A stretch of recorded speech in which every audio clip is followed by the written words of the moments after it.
UP में विधानसभा उपचुनाव में कांग्रेस सपा का गठबंधन महाराष्ट्र और हरियाणा चुनाव पर निर्भर करेगा।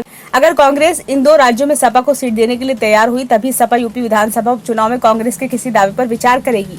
यूपी में शीघ्र ही विधानसभा की 10 रिक्त सीटों पर चुनाव होने हैं। इनमें से एक सीट सीसामऊ यानी कि कानपुर से सपा विधायक इरफान सोलंकी को सजा होने से रिक्त हुई है, जबकि 9 विधानसभा सदस्य अब लोकसभा सांसद बन चुके हैं। सपा के 4 विधायकों अखिलेश यादव, अवधेश प्रसाद, लालजी वर्मा और जियाउर रहमान बर्ग की सीटें उनके लोकसभा सदस्य चुने जाने के बाद रिक्त हो गई हैं।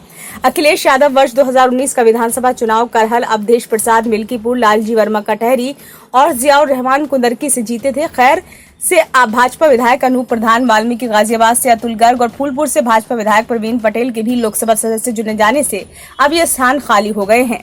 मझवा यानी कि मिर्जापुर से निषाद पार्टी के विधायक विनोद कुमार बिंद और मीरापुर से रालौत के विधायक चंदन चौहान भी अब सांसद हो गए हैं। इस तरह से शीघ्र ही चुनाव आयोग इन 10 रिक्त स्थानों पर यानी कि सीटों पर चुनाव कराएगा। कांग्रेस इंडिया गठबंधन के तहत सपा से विधानसभा उपचुनाव में भी साझेदारी चाह रही है।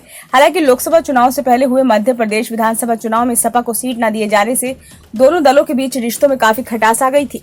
इस साल अक्टूबर में महाराष्ट्र और हरियाणा में विधानसभा चुनाव होने हैं। यहाँ बता दें कि महाराष्ट्र में वर्ष 2019 के विधानसभा चुनाव में सपा के 2 विधायक जीते थे। इससे पहले भी सपा वहां चुनाव जीतती रही है।